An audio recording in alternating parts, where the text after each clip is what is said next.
Much to the dismay of Brechin and, to no one's great surprise, Celtic did not leave their ruthless professionalism behind in Dubai. Back from the winter break and straight into a familiar routine. The third leg of what Brendan Rodgers is bidding to make a second treble as Celtic manager began in fussless fashion. The bottom club in the championship grafted tirelessly throughout and avoided a spanking on the scale of the 7-0 from their last collision back in 1985's League Cup. Celtic took the lead in the second minute against championship side Brechin on Saturday. James Forrest celebrates scoring his side's first goal of the game in the 5-0 win at Celtic Park. Celtic did not leave their ruthless professionalism behind in Dubai and won convincingly, after the chastening events of the opening 2 minutes. When they conceded without having been granted a nervy touch of the ball, this was quite a relief to Darren Dodds and company. 4 points, all gained at home, is all Brechin have to show for their season in the lofty heights of the championship. The second tier has proven to be above their natural level, so the trip to the home of the team chasing back-to-back domestic clean sweeps was always going to prove too much. Maximum respect was paid by the team's selection of Rodgers, with 7 of the starters from their thrilling hand in success over Aberdeen in May making the lineup. Even the trend for a cup goalkeeper was snubbed as Doris de Vries took his regular place on the bench. Craig Gordon might as well have joined him for the first half. Maximum havoc was wreaked within 11 minutes. Celtic knocked the ball about at pace right from kickoff and James Forrest caressed Scott Sinclair's cut back home from 8 yards to round off a whirlwind spell of possession from a refreshed home side. Scott Sinclair, right, doubled Celtic's lead in the 11th minute. Assisted by Callum McGregor, visiting goalkeeper Graham Smith once turned up at Stenhousemuir by mistake when Brechin were hosting a league game. He might have been pining to be parked at an empty Ochilview, or indeed the home comforts of hiding behind the Glebe Park hedge, by the time defenders left him wide open to further abuse 9 minutes later. Totally ill-advised efforts to pass out of a problematic spot were pounced on mercilessly by Celtic. Callum McGregor stepping in to tee up Sinclair.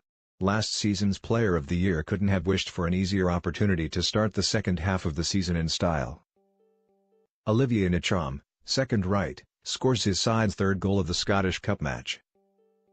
Andy Jackson was often the only Brechin player not camped in their penalty area. Finn Graham's bustling runs on the break the only real link with the ex-Morton striker. The ominous opening period pointed to revitalised Sinclair on the left being a major trouble spot for Aaron Linnes to deal with. That's, of course, when he didn't have £15 million rated Kieran Tierney escaping the clutches of Calvin Orsi on the overlap. Or McGregor ranging down the inside channel with a run from deep. City retreated further to stem the flow and were successful in nursing themselves towards the interval with no further damage inflicted. Diedrich Boyata took to the air from much the same spot when making it 4 for Celtic. Celtic, 4-2-3-1, Gordon, Lustig. Boyata, Bidden 60, Ayer, Tierney, Brown, Kwasi 60, Ntcham, Forrest, McGregor, Sinclair, Johnston 69, Edward. Subs not used: De Vries, Simunovic, Dembele, Miller. Brechin, 4-5-1, G. Smith, Linnes, Crichton, McLean, Spark, Orsi, Fusco 80. E. Smith, Sinclair, Watt 66, Dale, Graham, Jackson, Lane 60. Subs not used: P. O'Neill, Dyer, C. O'Neill. Referee, Stephen McLean. With little to concern him in the regular job, Diedrich Boyata advanced forward in the search of meaningful action. Credit to Paul McLean for a fine challenge after the Belgians 1-2 with McGregor looked like leading to number 3. Celtic stepped up the pace at the outset of the second half.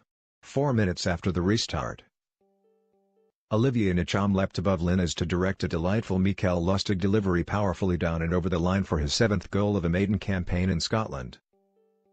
Boyata took to the air from much the same spot on the cusp of the 6-yard line when making it 4, rising to meet McGregor's corner. His 5 goals from January onwards last term were a fine return for a centre-half, immediately after belatedly opening his account for 2017-18. Boyata was replaced by Nir Bitton. Odsonne Edward scores his side's 5th goal to put the seal on victory for Rodgers' side. Brechin did not crumble and, boosted by Isaac Lane's introduction, managed to cause some mischief. Gordon gathered from Jackson's 25-yard pot shot in his first taste of action. The Scotland keeper's second spurt of activity brought the Brechin support to their feet, tipping over a McLean header.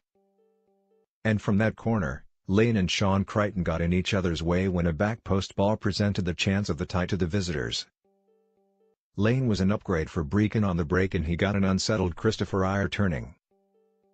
The English striker came within a stud's length of connecting with a cute Graham chip that would have troubled Gordon. It was left to Celtic's sole striker to enjoy the last word. Odsonne Edouard was the pick by Rodgers to lead his line. With Moussa Dembele kept on the bench and Leigh Griffiths in the stand with an injured ankle. Celtic manager Rodgers, right, applauds the fans alongside his team after the cup victory. A hat-trick hero against Motherwell in early December.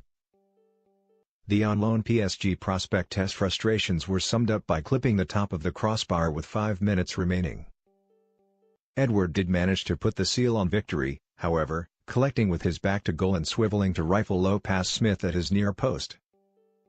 That was the 20-year-old's reward for an otherwise unselfish afternoon's work holding the ball up and creating space for other Celts to flourish. With Dembele's future in doubt and Griffiths continuing to suffer fitness setbacks in a stuttering season,